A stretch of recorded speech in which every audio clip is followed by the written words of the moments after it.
오늘은 시편 119편 일부 말씀을 좀 보려고 합니다. 시편이 119편은 하나님 말씀에 대한 아주 깊은 묵상이에요. 하나님 말씀이 어떤 것인지를 여러 가지로 묵상하는 그 내용들입니다. 시편의 결론적인 깨달음이다. 그렇게 말할 수도 있겠습니다. 시편 1편에 그러잖아요. 악인들의 꾀, 죄인들의 길 그런 데 가지 않고 복 있는 사람은 여호와 율법을 하나님의 말씀을 주야로 묵상하는 사람이라 그랬잖아요.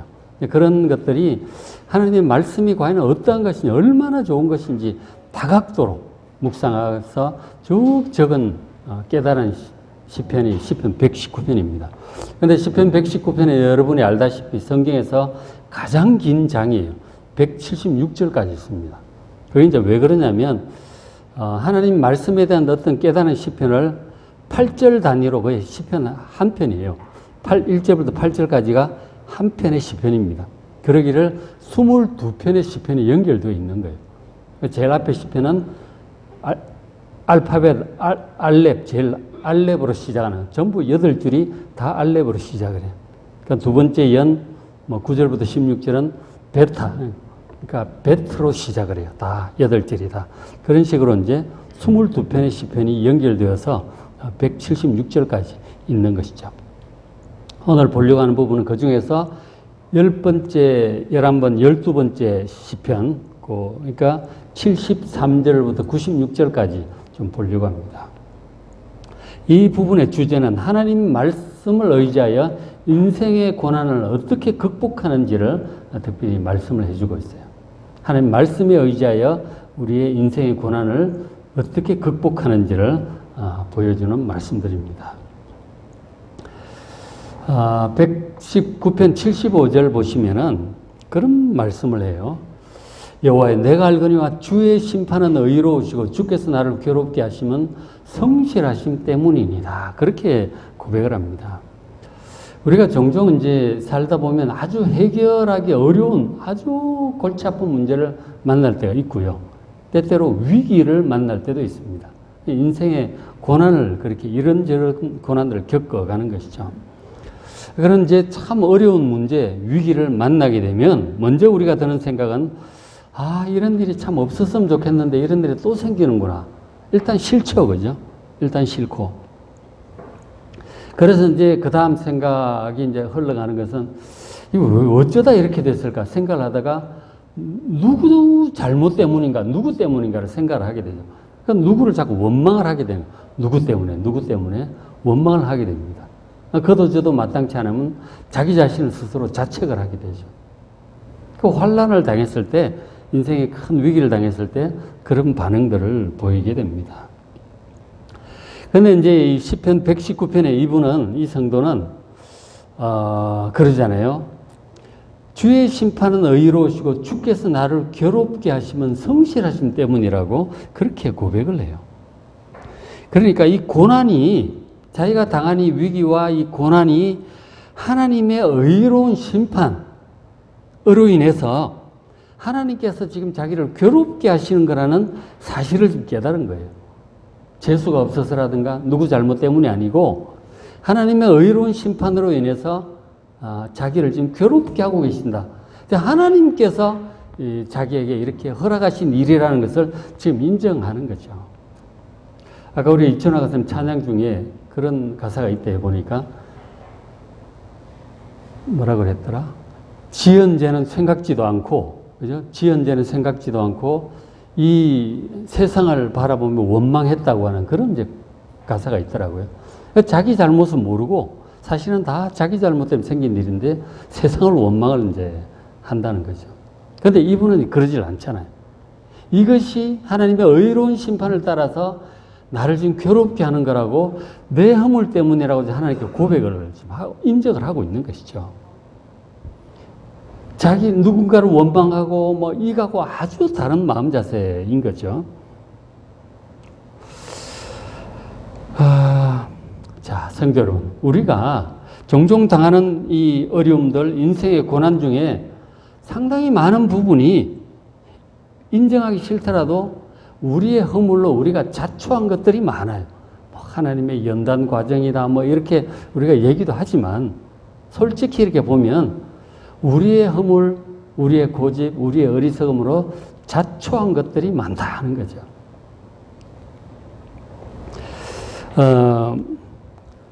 그러니까 일단은 제가 이제 종종 말씀드렸지만 우리 조상 아담과 하와 때부터 하나님께 죄를 범하고 에덴 동산 밖으로 쫓겨나죠. 세상에 죄와 사망이 들어옵니다. 그래서 뭐 가시덤불 엉겅퀴와 싸워가면서 먹고 살아야 되는 거죠. 자, 그런 고난은 이제 기본이고 그 외에도 하나님의 백성들이 당하는 고난에 대해서 이사야 선지자를 통해서 하나님께서 이렇게 말씀을 하셨어요. 이사야 1장 2절에 말씀하시기를 내가 자식을 양육하였거늘 그들이 나를 거역하였도다 하는 거죠. 지금 이스라엘 백성들을 향해서 하시는 말씀이죠. 분명히 하나님의 자식들입니다. 자녀들인데 하나님께서 낳고 키우고 하고 계시는데 이 백성들이 하나님을 거역하고 있다는 거예요. 하나님 말씀 듣지도 않고 그저 자기 고집대로 말씀을 어기고 그렇게 가고 있는 거죠. 말씀을 안 들으니까 자기 생각대로 육신의 욕심을 따라서 세상 풍조를 따라 가는 거죠. 그러니까 하나님을 거역하는 거죠. 하나님보다 다른 것들을 더 믿고 의지하고 추구하고 그렇게 살고 있는 거예요. 3절에 소도 임자를 알고 나귀도 주인을 아는데 이스라엘은 자기의 주인이고 창조자인 하나님을 알지 못한다는 거예요. 생각지도 않고 다른 것들을 좋아하고 의지하고 섬기고 그렇게 하고 있는 것이죠. 깨닫지를 못해요. 하나님을 거역하며 살면서도 그걸 깨닫지를 못해요. 그걸 깨닫게 하기 위해서 5절에 너희가 어찌하여 매를 더 맞으려고 팩을 거듭하느냐. 그걸 깨닫게 하려고 하나님께서 매를 때리시는 거죠. 뭐 기근도 왔다가 뭐 사고도 났다가 뭐 이웃 민족에 와서 다 가을 추수한 거 다 빼앗아 가기도 하고 막 그런 일들을 당하는 거죠. 그런 일을 당하는데도 우리가 하나님을 등지고 세상을 향해서 가고 있다가 이 생긴 일이다 라는 것을 모른다는 거죠. 계속 당하면서도 깨닫지 못하는 거죠. 그래서 이사야서를 우리가 새벽에 계속 보고 있지만 결국 이래서 더 큰 환란이 자꾸 오는 거예요. 아람, 이스라엘 연합군도 오고 그래도 정신 못 차리니까 아수르가 오고 그래도 정신을 못 차리니까 또 바벨론이 오고 그래도 정신 못 차리니까 망하는 거예요. 하나님께서 깨닫게 하려고 이런저런 경고를 보내시는데 깨닫지를 못한다 하는 거죠. 하나님을 거역하며 살면서도 깨닫지를 못하니까 이런 환란들이 하나님의 백성들에게 오는 거다 하는 거죠. 이런 환란들이 있는 거예요. 그러니까 대부분 우리의 허물 때문이라고 말씀드린 게 이제 이런 이유 때문인 거죠. 그래서 이제 자꾸 이런 일들이 생긴다 하는 거죠. 그래서 이 시편 119편의 성도 같은 경우는 적어도 이건 알고 있는 거죠. 뭐 자기 지은 죄는 생각하지도 않고 세상 원망하는 그런 게 아니라 자기 때문임을 지금 인정을 하는 거예요. 내가 알거니와 주의 심판은 의로우시다 하는 거죠. 이런 내가 인생의 환란을 당하고 있는데 하나님의 의로우심, 주께서 나를 괴롭게 하시면 그 성실하심, 그 말씀을 따라 성실하시게 지금 다스리고 계심 때문에 지금 나를 하나님도 괴롭지만 나를 지금 괴롭게 하고 계시는 거다 하는 거죠. 이것을 이분은 깨달은 것이죠. 자, 그러면 이 시편 119편의 이 성도처럼 자기에게 일어나고 있는 이 고난이 자기 허물 때문이라는 사실을 인정을 한다면 그 다음에는 우리가 어떻게 생각을 해야 될까요? 그것이 바로 76절, 77절에 나옵니다. 구하오니 주의 종에게 하신 말씀대로 주의 인자하심이 나의 위안이 되게 해달라고 기도를. 우리의 잘못이 있지만 그래서 자초한 일이지만 그러나 하나님의 인자하심을 지금 의지를 하고 있는 거예요. 그 77절에는 주의 긍휼히 여기심, 나를 불쌍히 여기심이 내게 임하셔서 내 살게 하시고 또 나의 즐거움이 되게 해달라고 기도를 하고 있는 것이죠. 그러니까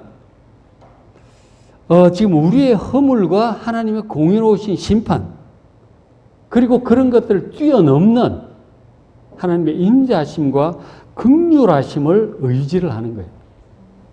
하나님의 인자하심과 긍휼하심이 저에게 위안이 되게 하시고 비록 내가 잘못했지만 다 그래 생긴 일이지만 위안이 되게 하시고 그리고 하나님의 그 인자하신 말씀들이 제 즐거움이 된다고 고백을 하고 있는 것이죠.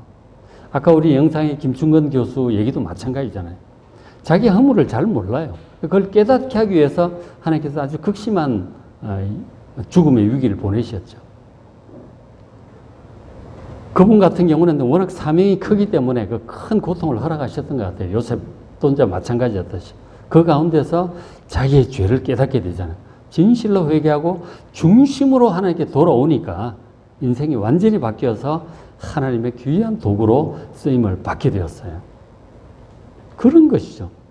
우리의 죄를 뛰어넘는 하나님의 인자심과 하나님의 긍휼의 여기심을 의지하는 여러분 되시길 바랍니다. 그런 말씀들이 76절에 있지만 주의 종에게 하신 말씀대로 이 성경 말씀에 가득 차 있어요. 하나님의 인자하심에 대한 그 말씀들이 가득 차 있다. 물론 우리의 그 죄에 대한 하나님의 진노와 심판, 이런 공의로운 심판에 대한 말씀도 많아요.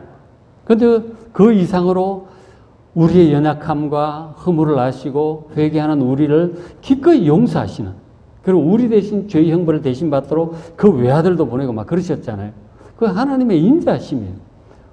우리가 또 그럴 수밖에 없는, 그렇게 하고 있는 우리를 불쌍히 여기시는, 긍휼히 여기시는 아버지 마음 때문에, 그 크신 마음 때문에 우리가 구원을 받고 속량함을 받고 새 생명을 살 수 있는 그런 기회를 얻게 되는 것입니다.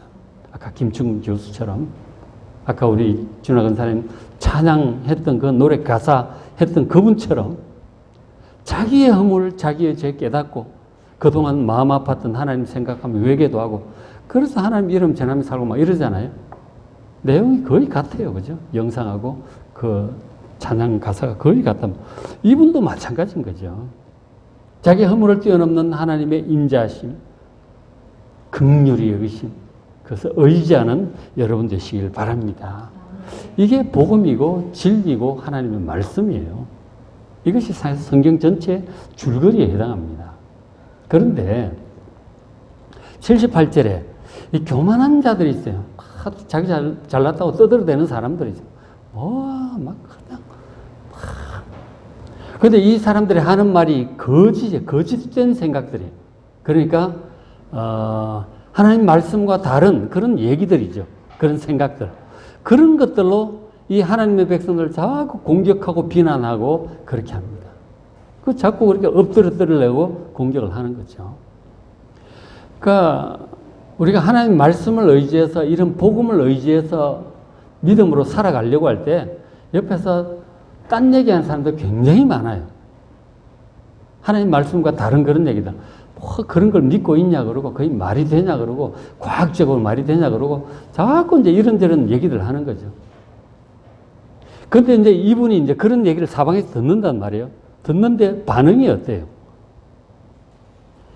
78절 하반절에 나는 주의 법도들을 작은 소리로 읊조리리다 하고 결단을 하는 거죠. 하나님의 말, 이 읊조린다는 말이 전에 번역은 묵상한다라고 번역이 돼요. 이렇게 암송도 하고 묵상을 하는 것이죠. 그러니까 누가 뭐 하나님 말씀과 다른 이 거짓된 생각들 자꾸 이런 거 얘기하면서 비난하고 공격적으로 그렇게 나올지라도 이 하나님의 말씀을 난 붙들겠다고 하는 거죠. 암송도 하고 기억하고 누가 뭐래도 신경도 안 쓰고 말씀을 붙들고 있는 거죠. 그러면서 80절에 고백하기를 내 마음으로 주의 율례들에 완전하게 해달라고 기도를 해요. 하나님의 말씀들에 좀 충분히 알고 다 좀 깨닫고 마음에 가지고 그 말씀을 묵상하며 온전히 말씀을 따라 살아가기를 기도하고 있는 거죠. 여러분, 하나님의 이 말씀들에 완전하려는 소망을 가지시기를 주의 이름으로 축원합니다. 하나님 말씀을 내가 좀 더 알아야 되겠다. 좀 더 알아야 되겠다. 하나님 뜻이 무엇인지 온전히 좀 알아야 되겠다. 세세히 좀 알아야 되겠다. 그런 소망을 가지셔야 돼요. 하나님의 말씀에 완전해야 되겠다. 그리스도인은 그런 생각을 가져야 돼요. 그래서 말씀을 좋아하고 읽고 파고 공부하고 그래야 되는 거라고요. 조혜련 봤잖아요. 그죠? 얼마나 말씀을 좋아하는지 몰라. 그렇게 좋아하고 좋아하다 보니 말씀을 막 가르치고 그러잖아요. 그렇게 돼야 되는 거예요. 말씀을 사모하면 또 그런 기회가 또 주어지기도 하는 것이죠. 이분은 그런 마음을 가지고 있는, 누가 뭐 세상 사람들 잘났다고 떠들어대는 그 사람들 얘기에 귀를 기울이지 않고 하나님의 말씀을 묵상하고 그 말씀에 완전해지려고 하는 그런 소망을 가지고 말씀을 좋아하고 붙들고 끼고 살아가는 거예요. 얼마나 복된 마음입니까? 그죠? 그렇게 되면 수치를 당하지 않고 이길 수 있는 거예요. 말씀을 붙들지 않으면은 어떤 뭐 세상적인 기준으로, 인간적인 기준으로 우리를 비난하고 공격을 할 때, 아, 그렇지 하고 낙심하고 주저앉는 수가 있어요. 수치를 당하는 거죠. 그 말씀을 붙들면 우리의 허물에도 불구하고 우리를 더 속량하시고 일으켜주시는 하나님의 인자하심, 긍휼하심을 붙들고 일어서게 되는 당당함을 또 얻게 되는 거란 말이에요. 말씀에 완전한 자는 쉽게 넘어지지 않아요. 이분처럼 딱 붙들고 있는 거죠. 그렇죠? 그래서 이제 그 81절에 나의 영혼이 주의 구원을 사모하게 피곤하오나 나는 주의 말씀을 바라나이다. 하나님의 구원을 사모해요. 우리가 이제 이런 위기 가운데 뭐 우리 허물로 인한 어려움을 당했잖아요. 그죠? 그래서 이제 이런 걸 하게 되는데 그 가운데서 뭐 자책을 하기도 하고 옆에 교만한 자 뭐라고 그러면 낙심할 수도 있거든요. 그런데 이분 같은 경우는 하나님 말씀을 붙들고 인자하심, 긍휼하심 붙들고 있잖아요. 붙들고 있는데 그럼에도 불구하고 어려운 상황은 또 한동안 계속되잖아요. 해결될 때까지는. 그죠? 마음은 이렇게 다시 당당해졌다 할지라도 상황은 어려운 상황이 계속될 수 있고 사람들 비난도 계속될 수 있습니다. 그래서 기도해야 되는 거죠. 계속. 문제 해결해달라고 기도를 해야 돼요. 악에서 구해 주시옵소서 기도를 해야죠. 나의 영혼이 주의 구원을 사모하게 피곤해. 하나님께 구해달라고 간절히 기도를 하는 거죠. 간절히 기도를 해요. 피곤할 정도로 기도를 해요. 그때 나는 주의 말씀을 바라나, 말씀 붙들고 기도하는 거죠. 말씀을 막연히 그냥 해주세요 이런 기도가 아니고 하나님 약속을 붙들고 기도를 하는 거죠. 들어주실 때까지 하는 거예요. 그리고 자신도 돌아보면서 말씀 붙들고 기도하다 보면 자기도 돌아보고 회개도 하게 되고 뭐 인생도 돌아보게 되고 이제 그렇게 돼요. 새로운 결심도 하게 되고 말씀을 붙들고도 기도를 하는 거죠. 82절 나의 말이 스스로 고백하기를 주께서 언제나 나를 안위하실까? 언제 나를 이렇게 위로해 주시고 평안케 해 주실까? 그러면서 내 눈이 주의 말씀을 바라기에 피곤하니이다. 하나님의 응답을 지금 기다리는 거죠. 하나님께 말씀해 주시길 기다리는 거예요. 아까 김충건 교수 이제 기도할 때 그러잖아요. 막 원망도 하면서 막 죽을 지경이 돼서 기도를 하잖아요. 하나님께 말씀하시잖아요. 개인적으로 하시는 그런 말씀들이 있어요. 그 사람 개인에게 주는 응답이 있다니까. 그런가 하면 어떤 때는 성경 말씀을 탁 떠오르기도 하세요. 그것도 이제 하나님 말씀하시는 아주 중요한 방법 중에 하나죠. 이분 같은 경우도 응답과 그 말씀을 정말 피곤할 정도로 바라고 간절히 바라보는 거죠. 간절히 바라보는 거예요. 응답할 때까지. 83절에 내가 연기 속에 가죽 부대같이 되었으나 주의 율례들을 잊지 아니하나이다. 그러죠. 이 연기 속에 가죽 부대가 뭘까요? 이거는 이제 그 당시 그 이스라엘 백성들의 유목민들이 좀 있잖아요. 농사하는 사람도 있고 유목민들 많이 있는데 뭐 반농 반목 정도 되니까 유목을 하는 사람들이 있는데 그 사람들은 양 염소 떼를 몰고 이제 돌아다닌단 말이에요. 그러다 보면 텐트를 치고 이제 지내는 거죠. 텐트에 지내는데 텐트 안에서 이제 텐트 안에 이제 마시기 위해서 그 가죽 부대에다가 지금도 비닐 뭐 이런 거 통 이런 거 없잖아요. 그 비닐 가죽 부대로 하는 거죠. 비닐이 아니고 양이나 염소를 통으로 가죽하게 되면 묶으면 이제 자루가 되죠. 거기다가 이제 포도주 담아가지고 묶어서 걸어 놓는 거예요. 근데 이제 밤에 이제 밤은 추우니까 불을 피면은 연기가 이제 끄름이 올라가서 가죽 부대가 이제 점점 시커매지는 거예요. 이제 오랫동안 그 텐트 생활을 하다 보면 그렇게 되죠. 그 연기를 많이 쐬어서 끓어진 가죽 부대. 우리 사람이 사실은 가죽 부대잖아요. 그렇죠? 가죽을 덮어쓰고 있잖아요. 우리가 피부가. 그 이제 사람을 상징하고 있는 거예요. 그러니까 여러 가지 환란, 연기 같은 환란으로 환란을 많이 당한 그런 사람을 지금 가리키고 있는 거죠. 연기 속에 가죽 부대. 많이 연기에 끌린 우리 인생을 내가 참 그렇게 되어 있지만 지금 여러 가지 환란 때문에 그렇게 되어 있지만 내가 이 율례들, 하나님의 말씀들을 잊지 않는다고 딱 붙들고 지금 기도를 하고 있는 것이죠. 그러니까 기도할 때 말씀을 붙들고 기도를 해야 되는 거예요. 막연히 기도하면 이 기도가 아주 인간적인 기도가 되는 거죠. 믿음이 세워지는 게 아니고 그냥 아무 데나 가서 허공에 대고 기도하는 거 똑같아요. 말씀을 붙들고 기도를 하셔요. 그러니까 우리가 기도를 하기 전에 예를 들어 새벽 기도라든가 이런 데 보면은 항상 이제 찬송도 좀 부르고 설교를 이제 좀 듣는 거죠. 말씀을 보고 하나님 말씀 듣고 그리고 기도를 시작을 하는 거예요. 말씀을 붙들고 기도를 해야 된다니까요. 집에서 기도를 할 때도 기도를 하잖아요. 그죠? 딱 기도상 놓고 거기서 이제 사도신경 하고 찬송 한 장 하고 맥시인 성경 읽기 좀 하고 그 맥시인 성경 읽기 중에 은혜 받은 말씀을 붙들고 기도를 시작을 하는 거예요. 그리고 기도 방향이 이렇게 딱 바로 서는 거지. 안 그러면 뭐 허공에 대놓고 기도하는 거하고 비슷해요. 그렇게 기도를 하면 안 돼요. 항상 말씀을 읽고 기도를 해야 되겠죠. 이분 같은 경우는 정말 힘들지만 기도를 하는데 말씀을 붙들고 기도를 하잖아요. 계속해서. 이 기도, 말씀 없는 기도는 정말 이 불신자들 기도하고 다를 바가 없게 될 수가 있어요. 하늘에 계신 우리 아버지께 기도를 해야지. 성경에 계신 그 여호와 하나님, 예수님께, 성령님께 기도를 해야지.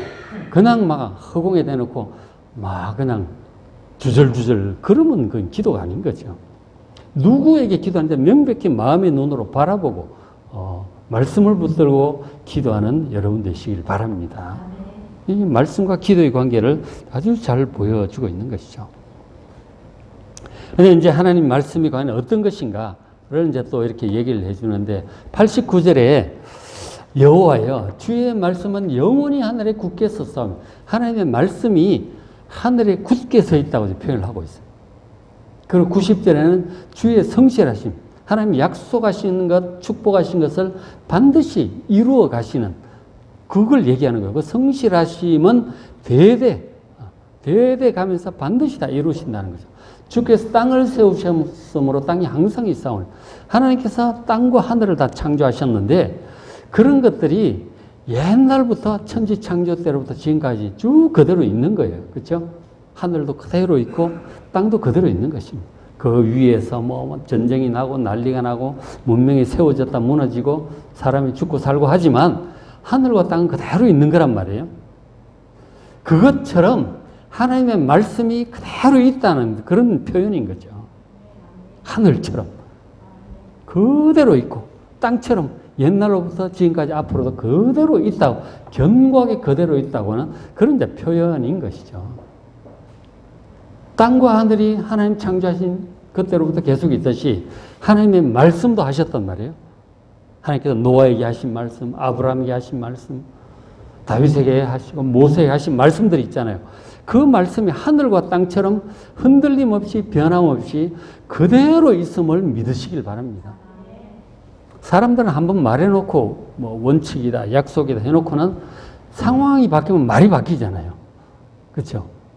근데 하나님이 그렇지 않아요. 하나님의 말씀은 바뀌지 않습니다. 하늘과 땅처럼 변함이 없어요. 하나님께서 하신 말씀은 우리를 구원하실 계획과 그리고 축복과 약속 이런 것들이죠. 이거 쭉 하신 것들이 다 있어요. 아담 때로부터 하신 말씀, 그렇죠?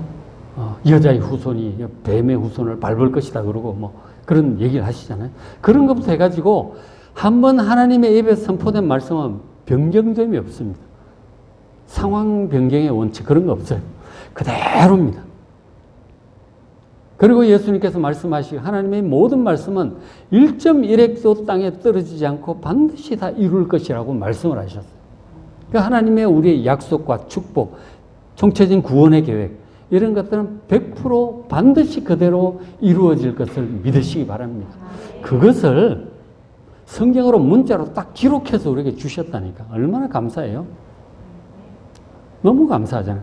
이거 가지고 기도할 때 이거 약속 붙들고 기도하는 거예요. 하나님 이렇게 말씀하셨지 않습니까?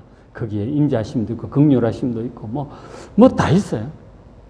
우리가 하루 넉 장씩 맥체인을 쭉 읽다 보면 전부 다 있다니까 거기에.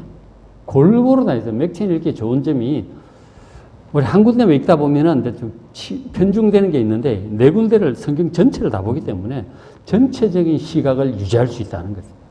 그래서 골고루 볼 수가 있어요. 우리가 밥을 먹어도 뭐 음식 하나만 놓고 먹으면 맛이 없잖아요. 이렇게 한 4가지 정도 놓고 먹어야 맛이 있죠. 하루 넉 장씩 보면은 아주 달라요. 시편의 분위기가 다르고, 신명기가 다르고, 이사야가 다르고, 계시록이 다르다니까, 요즘 보는 거. 아주 각각의 색다른 은혜들이 있어요. 그 하나님의 말씀은 절대로 하나도 땅에 떨어지지 않고 다 이루어질 귀한 약속들이기 때문에 그거 붙들고 기도하고 또 하루하루 주님의 뜻을 분별하면 내가 오늘 어떻게 해야 될 것인가 그것도 찾으면서 또 해 나가시길 바랍니다. 아침에 딱 보십시오. 하루 시작하기 전에 시간 내가지고 딱 보시고 하루 하면 아주 힘차게 바른 길로 승리하며 나아갈 수 있을 줄로 믿습니다. 그래서 92절에 주의 법이 나의 즐거움이 되지 아니하였더라면 내가 내 고난 중에 멸망하였으리다. 93절 내가 주의 법도를 영원히 잊지 아니하오니 주께서 이것들 때문에 나를 살게 하심이니이다. 이 성도가 고난 당했잖아요. 이 고난 중에 하나님의 말씀이 자기의 위안이 되었고 즐거움이 되었단 말이에요. 그래서 자기가 멸망하지 않았다고 지금 고백하잖아요. 하나님의 말씀 내게 위안과 즐거움이 되지 아니하였더라면 내가 이 고난 중에 낙심하고 사람들의 어떤 공격 비난 때문에 내가 그냥 주저앉았을지도 모르겠다는 거예요. 말씀이 나를 붙들어줬다고 얘기하는 거 아니에요. 말씀이 즐거움이 되지 않았더라면 내가 멸망했을 거라니까. 그 고난 중에 넘어지지 않을 수 있었던 것, 주저앉지 않을 수 있었던 것은 이 말씀 때문이었던 거죠. 그래서 93절에 내가 주의 법도들, 이 말씀들을 영원히 잊지 않겠다는 거예요. 이 좋은 말씀 잊지 않겠다는 거예요. 이것들이 나를 살게 하시는데 얼마나 귀해요. 그죠? 얼마나 귀해요. 성경에 이런 가치를 아는 사람은 성경을 좋아하지 않을 수가 없어. 않을 수가 없다니까. 헐 좋아하고 읽게 되는 거죠. 그리고 이제 세상에는 이제 그냥 고난만 있는 것이 아니고 약한 자들이 있어요. 나쁜 사람들이 있다니까. 그리스도인들이 세상 다 당하는 고난 이제 이런 걸 당하지만 특별히 또 이제 이 악인들, 나쁜 사람들로 인한 고난도 추가적으로 있어요. 교만한 자들이 거짓으로 나를 엎드린다고 하는 그런 얘기도 아까 있었고, 95절에 악인들이 나를 멸하려고 엿보고 있다는 거예요. 나쁜 사람들이. 그러니까 하나님의 백성들을 못마땅하게 여기는 사람들이 있어요. 주변에. 아주 예수쟁이 같으면 꼴도 보기 싫다는 사람들이 있다니까. 그럼 사사건건 시비 걸고 트집 잡는 사람들이 있거든요. 그거 엿보고 있다니까, 이 사람들. 그래서 그들이 거짓된 생각들로 하나님 말씀이 뭐 말도 안 된다는 둥 막 이런 얘기를 이제 하죠. 근데 그런 일이 있을지라도 이분은 결심하잖아요. 중간에 줄친 부분에 나는 주의 증거들만 생각하겠나. 주의 증거, 하나님 말씀이죠. 여기 하나님의 주의 증거, 법도, 율례, 뭐 이런 것 전부 하나님 말씀을 얘기하는 성경 말씀의 다양한 어떤 그 장르를 얘기하는 거죠. 어쨌든 이 하나님의 말씀만을 생각하겠다는 거예요. 누가 무슨 소리를 해도. 그러면서 하는 말이 96절에 내가 보니 모든 완전한 것이 다 끝이 있어도 주의 계명들은 힘이 넓으니이다. 모든 완전한 것들. 그러니까 사람들이 참 좋다고 믿고 따르는 교훈들이 있잖아요. 종교도 있고 책도 있고 사상도 있겠죠. 어떤 개인적인 뭐 강사도 있고 할 텐데 그런 것들 이렇게 면밀히 살펴보니 그것도 다 한계가 있더라는 거죠. 그러나 주의 계명들 하나님의 말씀들은 힘이 넓어서 그것을 다 뛰어넘고 흠이 없더라 하는 것이죠. 세상 어떤 교훈보다 완전한 것들보다 하나님의 이 말씀들이 훨씬 더 끝이 없고 온전하더라 하는 것이죠. 여러분 하나님의 말씀이 이렇게 귀하고 온전하고 끝이 없는 너무나 귀한 우리를 살리는 말씀임을 믿으시길 바랍니다. 자, 이제 말씀을 마무리하겠습니다. 우리가 살면서 종종 어려운 일이나 위기 등 인생의 고난을 당한 경우가 있는데 많은 경우 그것들은 우리의 허물로 인해서 자초한 것들이에요. 그런데 성경에는 하나님께서 말씀하시길 하나님의 인자하심과 긍휼하심으로 우리를 속량하시고 구원해 주신다고 약속하시는 그런 말씀으로 충만해요. 공의로운 심판도 있지만 그것을 뛰어넘는 하나님의 인자하심이 있단 말이에요. 그래서 하늘과 땅처럼 굳건한 이런 말씀들로 소망 가운데 위로와 힘을 얻으시고 하나님의 말씀을 붙들고 살아가는 여러분 되시기를 주의 이름으로 축복합니다.